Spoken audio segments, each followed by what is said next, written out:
What's up, homies? Welcome back to another episode of the Outlook Industries podcast. It's your host, Trevor Johnson, back in the studio, creating another episode for you guys. Today, I have one of the co-owners of Kryptic Pro Scooters. He's 22 years old. He just graduated from the University of New Mexico. It's Wyatt Deskalos. I hope I pronounced your last name right. But yeah, Kryptic was where I got my first scooter back in the day. It was the original KOS. Those things are sick, but I miss it. But yeah, he has been a part of that shop since he was growing up. His parents started it. It was just a really cool story to hear his backstory and everything about Kryptic. And to be in the sport since 2011 is insane because like scootering was barely anything back then. And there was like 2 other shops in America. So it was like they were the premier online scooter shop, which was really cool. And I got to talk to him about basically everything scootering and everything, and the behind the scenes stuff that you don't really think about that much when it comes to shops. And it's just great to hear about how the community was built and how the shop was built and the whole like family dynamic and how he's kind of taking over as like the lead role now, being 22 and graduating from the University of New Mexico. So yeah, I really enjoyed this conversation and I hope you guys will too. Let's get right into it. It's the Outlook Podcast. We're here at the Outlook Podcast. Just we're here. We're talking to cool people.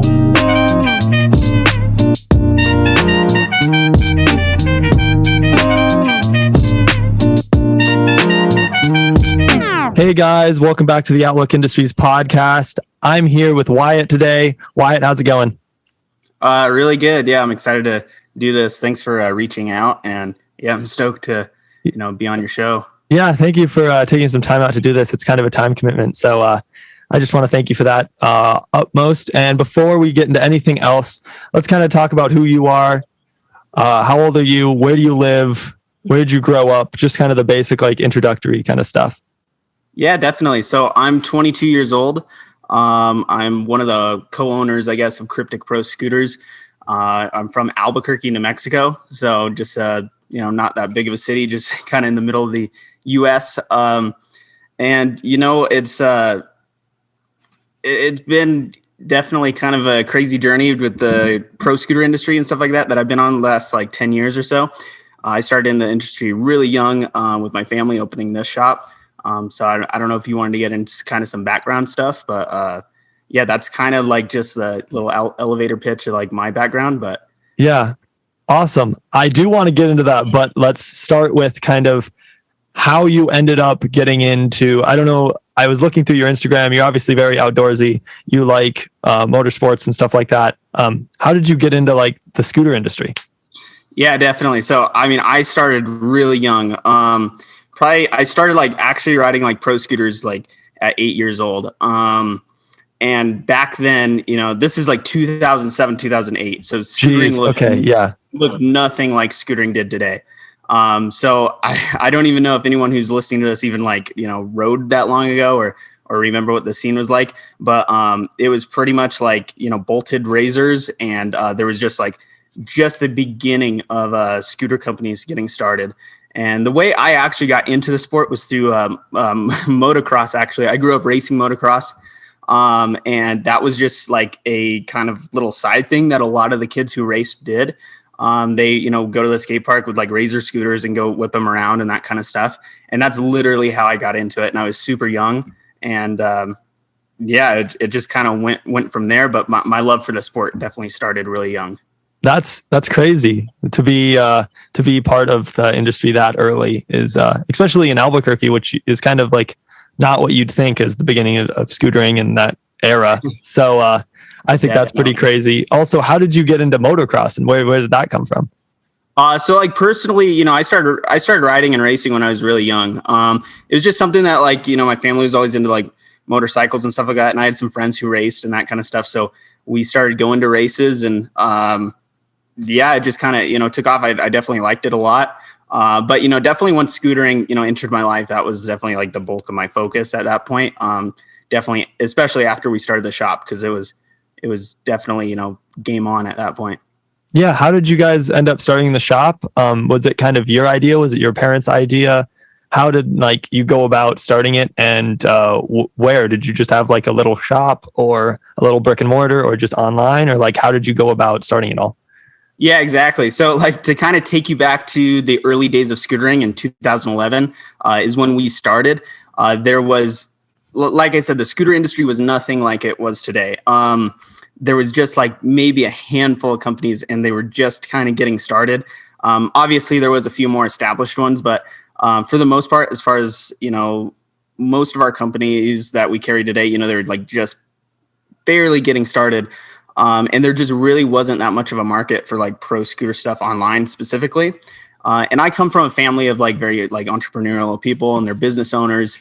And, somehow I guess, when I was 12 years old, I inspired my parents to open a scooter shop. And it was mainly online at first. That was kind of the main point of it. Cause back then there was maybe like, when we started, there was maybe 2 or 3 websites that you could actually buy like pro scooter parts from. Mm-hmm. And 2 out of 3 of those are not even around anymore. So we were definitely one of the early ones in the US, obviously in Australia and overseas, in Europe and stuff. There's some longer, shops that have been around longer than us for sure. But for the most part, back in those early days, it was, there wasn't really that many places to buy scooter parts. So yeah, it was just a good idea at the time, definitely. Yeah, that's awesome how you guys saw that need and got kind of into it. When did you end up opening up like a storefront? That was in 2014. And so between the years of like 2011 and 2015 is probably when we saw the most growth of the sport, from just being this little tiny thing, to actual companies coming out and like, producing better products and like the first major growth of the sport from being almost nothing to like what it is now really happened in those early years. And it has been growing pretty much ever since. But it just got so crazy, like in our local community and stuff like that they knew about the shop. We had a shop in town, stuff like that. So we just had to like actually open our doors and have hours and that kind of stuff for riders to come in and, build scooters and that kind of stuff. Yeah. How did you see the scene in Albuquerque grow when you opened the shop? So in Albuquerque, it's definitely not the mecca of scootering. It's, it's not like Southern California or anything like that. Yeah. But we definitely did foster a really awesome community here over the years. And it's probably the biggest it's ever been actually this year. And a lot of riders who come here, they're really surprised to realize, there is such a, awesome scene here. And that's probably due to, because we have a shop here. And that's why I think it's so important for, like local scooter shops to exist, because that's really what fosters like a local scene. And it's kind of unfortunate, there's really not that many of them, I guess, on the local level. But I mean, everything's, moving to digital and stuff like that. So, there's different ways that, the community is kind of, taking it to the next level. Yeah, sweet. For sure. I remember your guys's old website way back in the day, because I ordered my first ever pro scooter, which was a KOS back in 2013 from you guys, and I loved that thing. And I was just like, how was getting found? And did you guys like pay for Google ad space, or like how did you get on the top of like scooter shop like search results?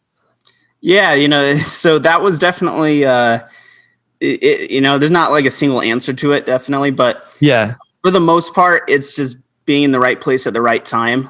We were, an early shop, and we had a lot of just organic ranking, just because, we were an established brand. And back then, I was trying to remember, like scooter companies, and especially the retailers and stuff online, they weren't. It was definitely more of like a side gig. And then like, when we got involved, we really kind of tried to elevate it, and we're, tried to, you try to run it like an actual business. Like we had a phone number and hours and, stuff like that. And back then it was more so, there was just like little shops that tried to sell online. For us, it was like, online all the way. Cause like I said, we're, not in the mecca of scootering. We're not in Southern California, I guess, in our case. But, So we definitely, try to take advantage of the online scene early on. And that's probably why, we're still around today. Yeah. When did you start working at Kryptic, and when did you like almost like have a job? Did you do that from the beginning, or like did you hit a certain age and then start working there, or like how did that Right. work? Because I was like super You were young when I young, started. Yeah. So I mean, like I definitely like convinced my parents to like get going, and stuff like that. And you know, I definitely, it was kind of weird. I was like 12 years old and I was training my parents on like, you know, what a compression is and what a fork is, and Yeah. you know, all the like, you know, all the components that it takes to build a scooter. So, you know, I've been involved right away from like day one. Yeah, it's pretty much been like, you know, we're coming up on 10 years now, in May or in July. And yeah, pretty much from day one, I've definitely been involved in some capacity, but probably when I was like, you know, 14, 15, 16, since then, it's just been, you know, it's like, I'm like anybody who grew up in a family business, they kind of know, you know, it's like, you're like kind of, you know, involved no matter all what the you way do. through. Mhm. Yeah. So it's definitely been like that. And, you know, I've learned a lot too, which is awesome. And totally even up until now where I'm like really taking over things. It's been awesome to be able to have all that experience and watch the scooter industry grow to what it is. Yeah, I saw on your Instagram page that you're going to University of New Mexico, right? Yeah, I just graduated actually. So I graduated with a business degree. Just kind of, you know, seemed relevant and everything. So In finance, right? Yeah. So yeah, it's a business degree in finance. That's like something I'm passionate about, you know, just outside of, you know, to like scooter industry and like this business and stuff like that, is just investing overall. So like on a personal level, that's, you know, what I really enjoy. Yeah. Are you looking at going elsewhere with that? Are you using it to build Kryptic more? Are you looking at starting anything else? Like, what are your kind of your goals? So like on a personal level, you know, I'll always pretty much be involved with Kryptic, but yeah, I definitely have, you know, personal goals of my own and that kind of stuff. I'd say not so much from an investing standpoint, but just from an overall business standpoint. There's definitely a few different things that, you know, I kind of do on the side. But for the most part, you know, Kryptic is takes up the bulk of my like mental bandwidth. So like it's definitely the bulk of my time for sure. You know, it is like, you know, we're not like the biggest, you know, shop around, but you know, it's a big operation. We ship out, you know, thousands and thousands and thousands of, you know, orders a year. So yeah, no, it seems like quite a job for, I don't know. Are you like main head now? Pretty much. Yeah. So like definitely in the last couple of years, I've definitely kind of assumed like a head role for sure. Okay. You know, I kind of, you know, this was always kind of like, you know, an interesting dynamic between like my parents and me, just because, you know, this was like the sport, you know, I love and grew up with, and, you know, rode in and stuff like that. And it's like, you know, they kind of, you know, understood stuff, you know, definitely on the business end of things early on. So just kind of meshing those two things together. And now, you know, I've definitely taken on more of like a, you know, head role. That's awesome. How many employees do you have? It depends, like if they're full time or not, but like, you know, probably 4, I'd say. Between, they're not all full time, obviously, but you know, we have like 4 people that, you know, work for us. And different things, you know, we work not technically on like an employee level, but you know, we contract work out and stuff like that. Yeah, of course. When did you guys start like sponsoring riders? Man, we had a team like early on, like in the early days, but I'd say really when like we tried to sponsor riders, I mean, it's been the whole time. Like a lot of people don't know this, but we were like Clayton Lindley's first sponsor.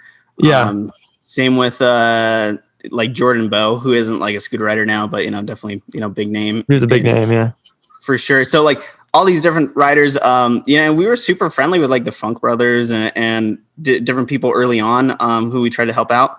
But I'd say like from actually trying to sponsor, it's been off and on definitely throughout the whole year, like, or throughout the whole last 10 years. But I'd say definitely in the last year, we've taken a lot more seriously. So we're really trying to build like a pretty stacked team.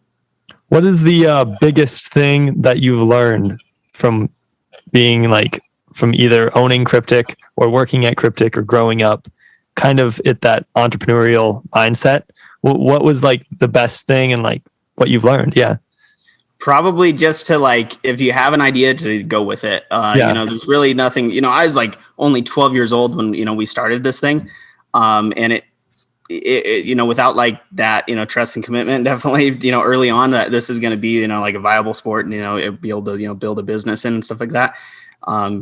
you have to have like that trust, and you have to have, some amount of just like gut feeling that, you got to go with something. And, I definitely give a lot of credit to my parents for sure, because it's like, not a lot of parents probably take advice from their 12-year-old kid to start a business at least. So it's pretty cool how, we, definitely made it, something successful. So that's really cool.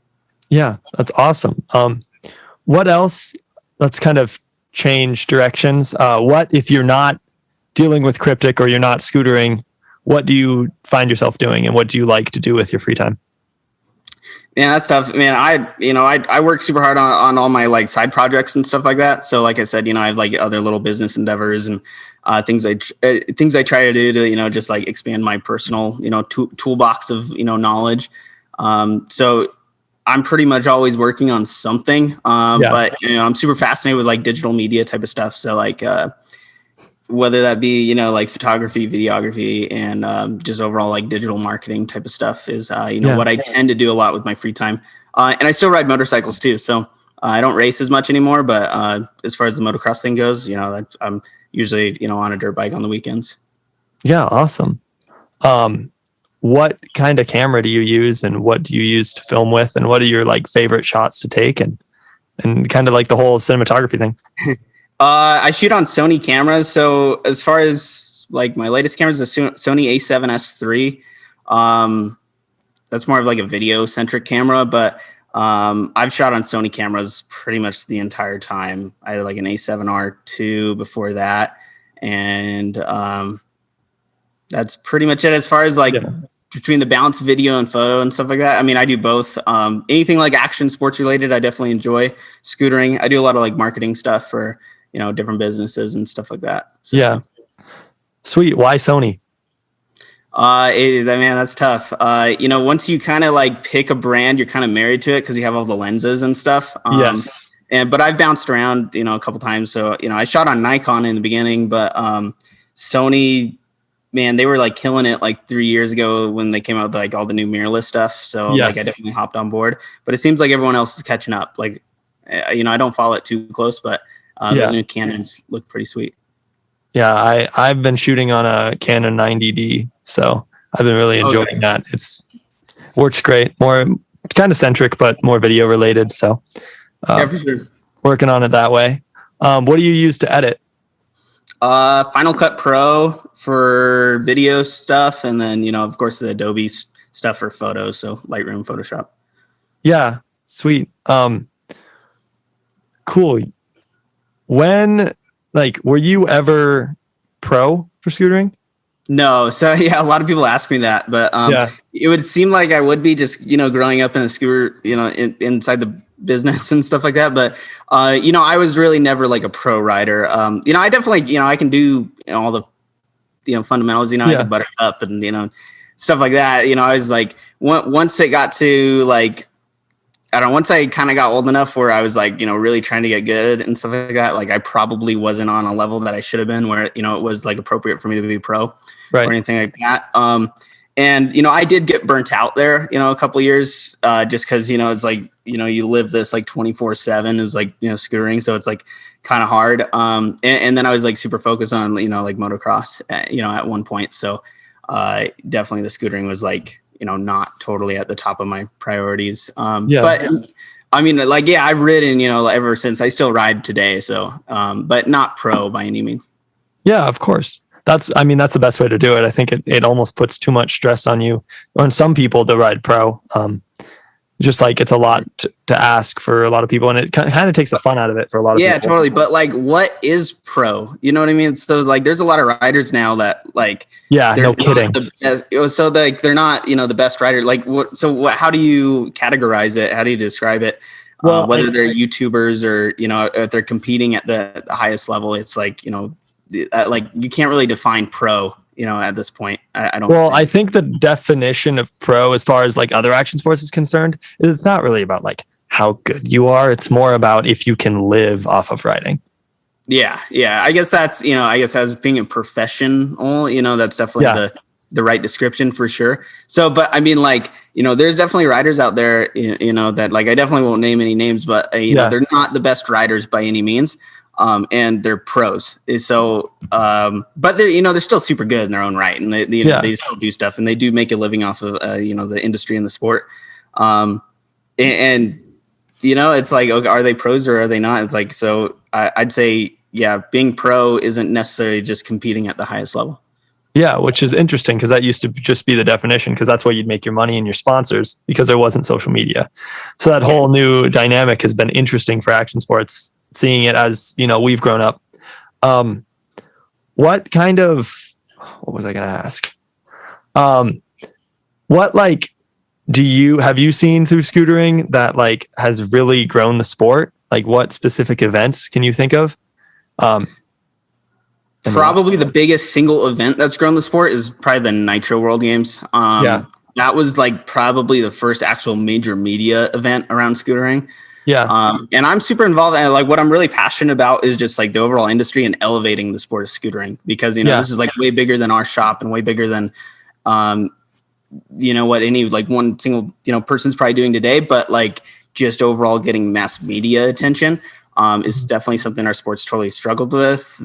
Getting into a big event of any kind. And what's really going to take the sport to the next level is what, I like to think about a lot. And, because that benefits everyone who's involved for sure. I think,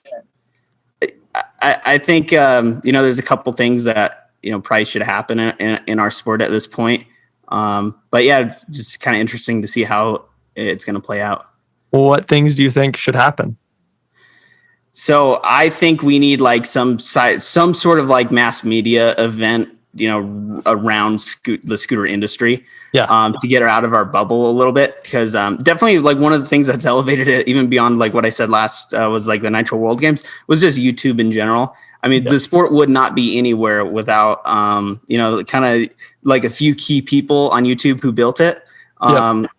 Definitely they are responsible for, I'd say, 30 to 40% of, the bulk of the scootering in the, in the world. But as far as getting mass media attention, I do think scootering needs to kind of be solidified as an action sport. I don't know if going to X Games is the right step, and I don't even think they would, entertain the idea, but something along that lines. And I give, kudos to Nitro Circus for taking it on for sure, because they've done an awesome job, promoting the sport. They're so stoked on every action sport, and you can tell, and that's what's really awesome. This is what I was going to ask, and it kind of changes direction, but what have you seen from graduating from college, the kind of transition out of college and into the real world? And what have you seen, problems your friends have faced or problems that you have faced just after graduating, kind of entering the workforce? Yeah, man. It's tough. You don't really know what you want to do. You don't know what the right step is. But when you're younger, that's the time to, take risks and do things and try things. Cause you don't want to be, down the road and looking back and saying, oh man, I wish I would have done that. I wish I would have done that. So I definitely say, it was definitely hard for me to make a decision whether or not I was going to go do, oh, sorry about that. Give me 1 second. No, you're good. Yeah, sorry. Business never really ends over here, so. No, it does not. But I'll wait for that to go through and then get started. My bad, Trevor. No, you're perfectly fine. I understand. For sure. You're running a shop, man. Oh, yeah. Did you want me to start from the top there, the last thing I was talking about? No, you can just continue if you remember where you're at. Okay, all right. For sure. So I'd say as far as I'm trying to remember. Yeah, so as far as it was a hard decision for me to, all right, we're going to, start trying to scale the business full time and that kind of stuff instead of me trying to go do my own thing. Yeah. More so on a personal, professional, career level and stuff like that. So that was definitely a hard decision to make. And there is no right answer. There's no right path for, everyone, but whatever you can do that, you're passionate about and you can make a living doing, it's definitely worth pursuing it. I think in the next, couple decades, all these new jobs that, didn't exist before, my parents, they're pretty traditional, go to school and, work and, earn money and that kind of stuff, or like you start a business from scratch. And, they totally did that. But now with, social media and YouTube and stuff, it's like all these opportunities exist for people today that like people 20 years ago didn't even dream of. Yeah. It's crazy the amount of people that I know that have social media jobs. Yeah. Yeah. Like, and I'm one of them. I'm like truly one of them too. So like, I'm like, that's like part of my responsibilities too. So like, that's definitely something that didn't exist probably even like 5 years ago. And it's something you can make, a ton of money doing and, be passionate about it and be in an industry that you enjoy. Yeah. Sweet. Well, what do you think are the next steps for Kryptic, and what do you see for kind of the future? Yeah. So personally for us, like kind of my job a little bit is to scale the business up, and kind of, try to be more involved with the sport is definitely something that we've struggled with, for sure. And part of that's just not being in, like the mecca of scootering, but, from an outside point of view, we're trying to, definitely be better in all areas. I do think we probably, like, if you're going to go buy a scooter online, we are definitely probably the best place to do it. Like, and I'm not even like lying because, we own the business, but, we have like real customer service. We have like, a real phone number. You can actually call up and talk to us, or one of our techs here, like, we'll help you out. Like, there's a lot of like these other websites that pop up and stuff like that. It's like, okay, you might get the scooter in like, a couple weeks. They take forever to ship and stuff like that. But from us personally, like, you're going to have that support, and you're going to have, like a place you can call and reach out and stuff like that. And what we try super hard on is to really benefit like our riders and stuff like that. People who are loyal to us. And, we have probably the best shipping rates in, all of the scootering industry, at least in America. Yeah, no, that's crazy because you guys, that's kind of has to be your focus because your scene isn't as big as it could be in other places. Have you thought about opening other storefronts? Yeah, definitely. It's been a consideration. Like, we were, actually talking about this not too long ago. It'd be a lot to take on. I'd say storefronts aren't necessarily our focus just because, the bulk of it is online and, where our scene is and kind of where there is huge communities, there's already shops. So I feel like we'd be kind of going in and like, splitting up a, existing community, where shops are located and stuff like that. But there's definitely like opportunity out there. So, we haven't totally ruled it out. Yeah, for sure. It's just kind of hard to get your name out there. I understand that as like not having necessarily a place for a lot of your riders to hang out because lots of people get that like community with their shop, being able to hang out at, like an actual place or have jams or stuff like that. And it's kind of hard when you guys are all spread out everywhere. I totally understand that. What have you seen as far as like, you guys have worked on like video projects and stuff for people, right? At some point? Yeah, definitely. What are you talking about? Like YouTube or like YouTube or like edits? Yeah. Yeah, definitely more so in the past. And, we've done like Woodward trips with our team and stuff like that. Definitely, and early on, we were doing a lot of stuff, but, lately, I mean, we one of our employees actually is like a super good rider. He's coming out with a part we're helping him out with, this year. So, really excited for him. And then a few of our newer riders and stuff like that. Yeah, we're super, we try to encourage everyone to, come out with video projects and that kind of stuff. Yeah. I've also seen a lot of other shops transition to selling multiple different action sports instead of just scooters. Have you guys ever thought about that?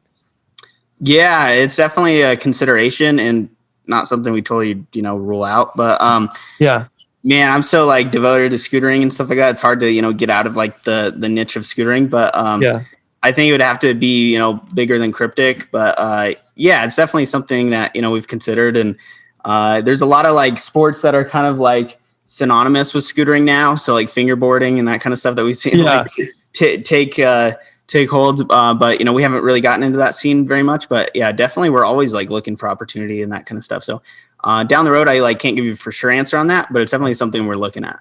Yeah. The other question I have is how did you guys go about creating like merchandise? Where did you go through originally for that? And kind of, do you have like a local guy printing them? Do you order them in? Like, how do you go about creating your own merchandise? Yeah, I've done like we've done like everything. We've gone through local print shops. We've done through online vendors, specialty suppliers and stuff like that. And probably the best way to do it for like, are you talking about like shirts specifically or like Yeah, any shirts type of merch? specifically, or kind of any kind of merch. Just both answers. Yeah, honestly, like the new like all the on-demand printing websites are so good. Like they're Oh yeah, like I'm super blown away by like the quality of that stuff. Like 5 years ago, like wasn't very good quality. But like the new stuff is like, yeah, they definitely are able to make like good shirts and good merch and that kind of stuff. And like anyone can do it, which is awesome. yeah, sweet. Well, you have a girlfriend, right? I do, yeah. I see a lot of pictures of her. Where did you guys like meet, and what's kind of your story? Man, we're like high school sweethearts. So like, actually, I've known her since we've like grew up going to school together and stuff like that. So, yeah. So like personally, yeah, we've been together a while. And it's, pretty cool. Not a lot of people, have like a story like that, but, we kind of cherish that. And it's been really awesome. The last, like we've been together like 6 years now. So, yeah, it's pretty cool. Crazy, but, yeah, time flies. Yeah. And then like, I tell like my, younger siblings and stuff like that. It's like, yeah, I mean, you never know when you're going to meet someone, that's for sure. Yeah. That's for me. It was just like really early and, we're like best friends. It's like, that's perfect. Is she involved at Kryptic at all? She is not, no, but she like runs her own YouTube and actually 1 second, Trevor, I'm sorry. No, you got it. Go for it. Actually, this one can wait, but I'll let it ring through though. So it doesn't mess you up. Yeah, I know. Yeah, so all right, I'll kind of start from the top there for you. So like my girlfriend, like she's not really involved with Kryptic per se. She definitely like helps me out, just on moral support and that kind of stuff. But she's doing her own thing on YouTube, and she comes from a family who owns businesses and stuff like that. So she has a really similar story to me, where she like grew up in these kind of like family businesses, and she's like taking on roles inside of there and that kind of stuff. So it's pretty cool. We have like similar stories. That's cool. Yeah. Especially because entrepreneurs kind of think different about everything. And like, you're willing to take risks for money, like that don't always seem like the best. So I think it's good that you guys have kind of that same story. So you kind of understand what it's like. Did you guys go to the same school, like college? Yeah. So I ended up graduating. She just started like working. Well, she went to school for like 2 years and just decided she wanted to work right away. Okay. But similar thing, kind of like what we were talking about, it's hard definitely being at like, how old are you? 21. 21. Okay. So we're like pretty much the same age, it's hard. Yeah. It's like, what do you want to do with your life? It's not like a question most people can answer like, right away. So, for her, she's kind of on that journey too. And, we're trying to figure everything out together, but, super excited about her YouTube channel. And, I try to help her with that and stuff and like the technical video stuff. So, yeah, she's got a YouTube channel. What does she do on her YouTube channel? She does like health and beauty product reviews and nice. Kind of lifestyle stuff. Yeah. Cool. Go ahead and shout it out real quick. Why not? Yeah, her name is Melanie Lee. Yeah, you can check her out. She's got like 10K now, I think. So sweet. Maybe almost 10K, but yeah. So she's working on that. So I'm super proud of her, and yeah, and she's, it's YouTube's a slow and long grind. That's how it is for like 90% of people. Like very few people do it overnight. It's a beast. Yeah, YouTube's a beast. It's a lot of commitment. It's like anything else. So it's just a lot of work. Yeah. How often does she upload? Yeah, she's on a schedule. She tries to go 3 times a week. And that's like a super important thing to be on a schedule for any YouTuber. So like the best you can get to being on a schedule, I think, you kind of get rewarded for that. So, yep. That's what she tries to do at least is, 2 to 3 times a week, I think. Did you ever try to do the YouTube thing? Oh yeah. Yeah, definitely. I was always too like, I'd get way too wrapped up in like actually making the content. And then like, by the time, it came to like doing the YouTube stuff, I was just like, so either burnt out or like, I would just try way too hard on making the video and not really so hard on like the promoting side of it and like thumbnails and that kind of stuff. But for Kryptic though, I mean, we have a YouTube channel and I work on that, and it's definitely, it's not easy. I give a lot of credit to the guys who, have a lot of commitment, and, it takes takes hundreds and hundreds of videos to really, you got to build like your network of how many impressions you're getting. So yeah, no, for sure. But it's definitely something that we're focusing on a lot at Kryptic, is to grow our digital presence. Yeah, you really have to build like that file of like the first 100 videos or whatever. Like you can't really expect much, which is crazy. Like the entrance is kind of hard, but yeah, everyone's kind of probably tried the YouTube thing in our age group. Like, oh yeah, for sure. It's like the number one career that kids want as kids growing up now, which is insane. Yeah, I think that's wild. And I think it's awesome too. It just shows like, how the world's changing, and that's definitely, not something that, probably I didn't really see it when I was younger as like a career, even though it was like happening in front of my eyes, like I was at like these early competitions, and like Tanner was walking around with like, this camera and stuff like that, and he was like filming, and I was like, hey, that's cool. But I never like thought of it at a point of like what it, is now, like monetizing it. Yeah. Yeah. It's blown me away for sure. So yeah, definitely, I wish I got on that earlier on, especially with like Kryptic so far. Cause we're definitely behind the game on on our YouTube channel and just digital presence overall, social media, that kind of stuff. I definitely didn't probably give that much of my focus until recently. Yeah. I mean, digital presence is really important, especially for growing a brand. Any brand nowadays that's trying to grow, I think digital presence is very important, just to get your name out there and stuff. And lots of bigger companies are just finally starting to transition over to that idea, which is great. But I think there's going to be a lot more social media jobs at bigger companies popping up. Definitely. So it's going to be cool to see just how different like these super big companies that have been around forever try to embrace it. It's just been super interesting to see that. Yeah. And yeah, like I said, so like something that, I learned a lot about recently is just like how a lot of these companies are viewing their, not necessarily like just social media, but they're all digital presence and stuff like that, the content marketing. A lot of these companies are really like, they sell their product or they do their service, but really the bulk of it is like their media portion of it. It's like, there are they do the best at what they do, portraying it digitally through videos or social media or whatever. And that kind of, it's like a self-feedback loop, seems like. Yeah. Who do you kind of look to for inspiration as far as filming and pictures and stuff like that? Man, that's tough. As far as like filming,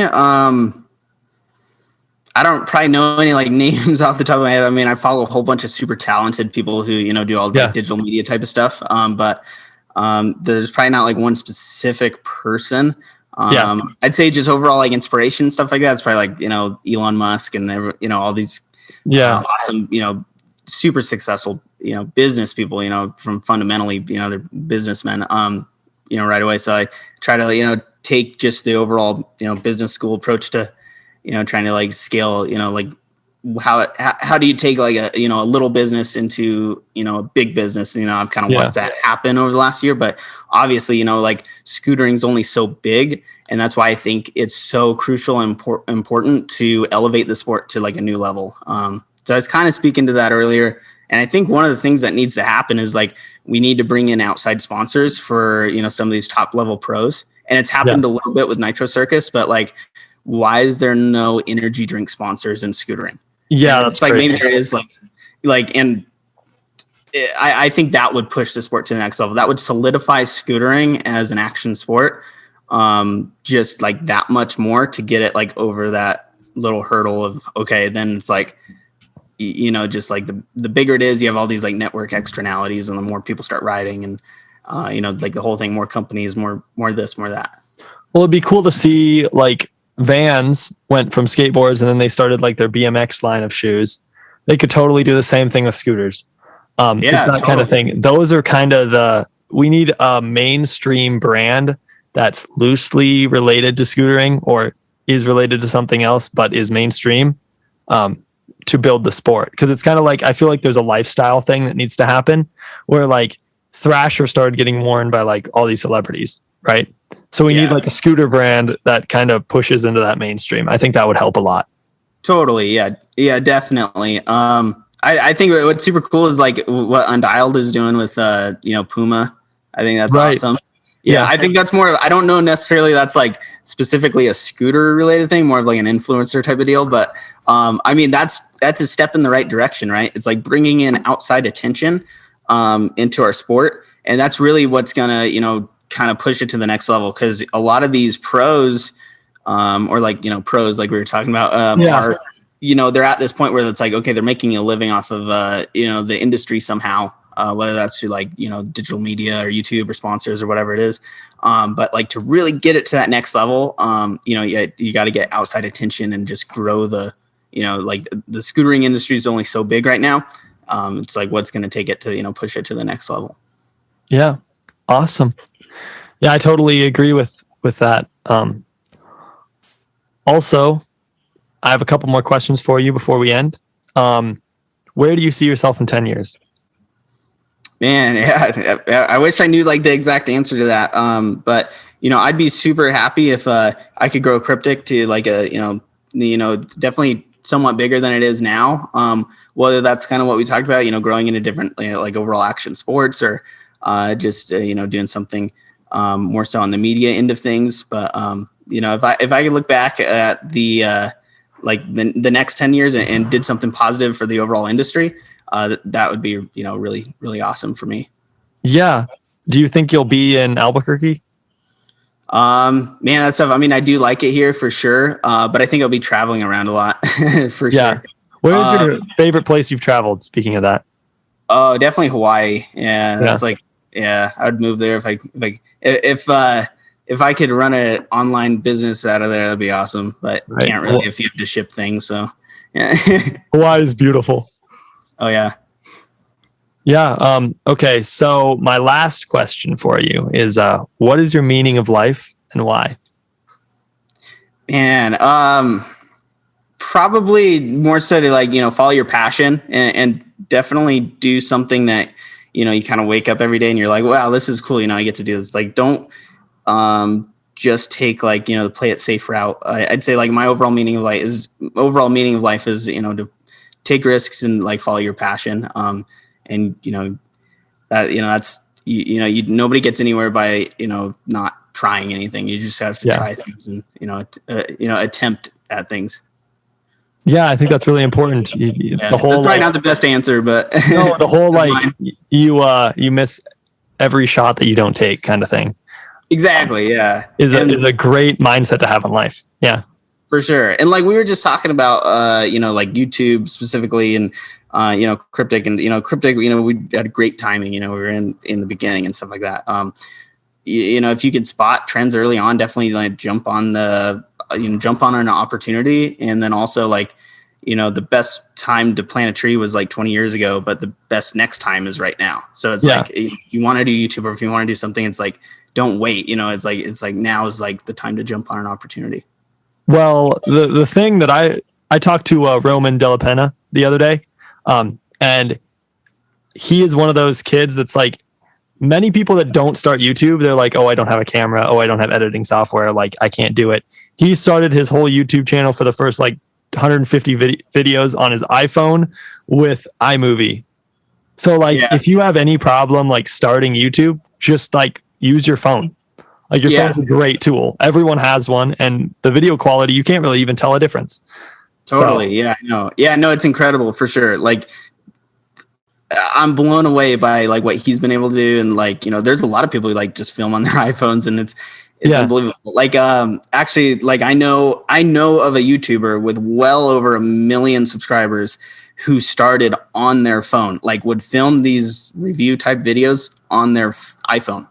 With like one ring light and an iPhone, like a, you know, very, very simple setup. And, you know, he's, you know, well on over 1 million subscribers now. So it's totally, it's not the equipment. It's definitely what you do with it.